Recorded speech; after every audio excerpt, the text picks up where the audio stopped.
Hello teachers, നമസ്തേ. ഇന്നത്തെ വീഡിയോയിൽ പറയാൻ ഉദ്ദേശിക്കുന്നത് ഹിന്ദിക്ക് ആരംഭിക് ഉപന്യാസമാണ്.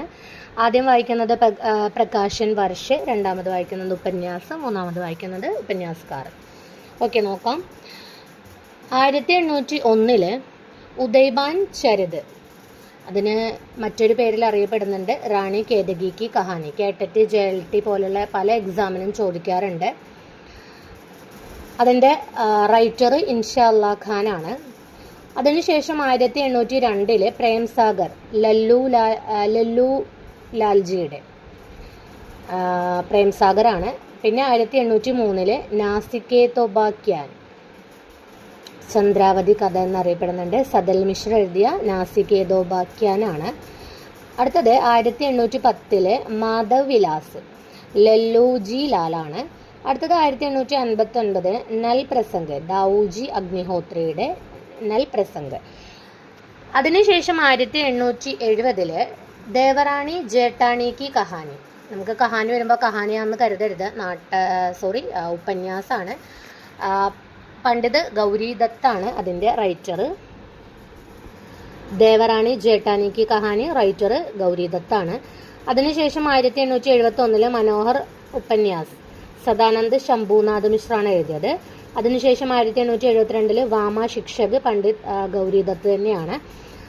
അത് കഴിഞ്ഞിട്ട് 1873 വാമ ശിക്ഷക് ഈശ്വരി പ്രസാദ് ഏവം കല്യാൺ റായും എഴുതിയിട്ടുണ്ട്. ശേഷം 1876 ഏക് കഹാനി കുച്ച് ആപ് ബീത്തി കുച്ച് ജഗ് ബീത്തി, ഭാരതേന്ദു ഹരിശ്ചന്ദ്ര.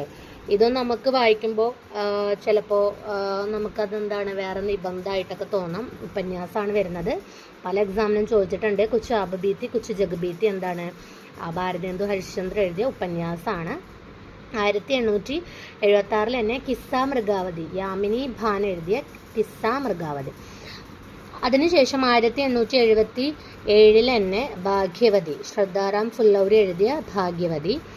1879 രഹസ്യകഥ, പണ്ഡിത് ബാലകൃഷ്ണ ഭട്ട് എഴുതിയ രഹസ്യകഥ. ശേഷം 1881 മാലതി ഓർ മാധവ് കി കഥ, ശാലിഗ്രാം മിശ്രാണ് എഴുതിയത്. 1882 ഗുപ്ത് ബൈരി, ശ്രീനിവാസ് ദാസ് ആണ് എഴുതിയത്. പണ്ഡിത് ബാലകൃഷ്ണ ഭട്ടാണ് എഴുതിയത്. 1882 പരീക്ഷാഗുരു എഴുതിയത് ശ്രീനിവാസ് ദാസ് ആണ്. 1888 ശ്യാമ സ്വപ്ന, ഡോക്ടർ ജഗമോഹൻ സിംഗ് ആണ്. 1889 ധൂർത്ത് രസിക് ലാൽ, ലജ്ജാറാം മെഹ്തയാണ് എഴുതിയത്. അതിനുശേഷം 1890 നിസ്സഹായ് ഹിന്ദു, രാധാകൃഷ്ണദാസ് ആണ്. 1890 ലവംഗലത വ ആദർശ് ബാല, കിഷോരിലാൽ ഗോസ്വാമിയാണ്. അടുത്തത് 1891 ചന്ദ്രകാന്ത, ദേവകി നന്ദൻ ഗത്രിയാണ്. 1891 സൗദാമിനി, രാധാചരൺ ഗോസ്വാമിയാണ് എഴുതിയത്. ശേഷം 1892 സൗവാജാൻ എക് സുജാൻ, പണ്ഡിത് ബാലകൃഷ്ണ ഭട്ടാണ്. 1894 ഗരാവു ഘടന, ഭുവനേശ്വർ മിശ്രാണ്.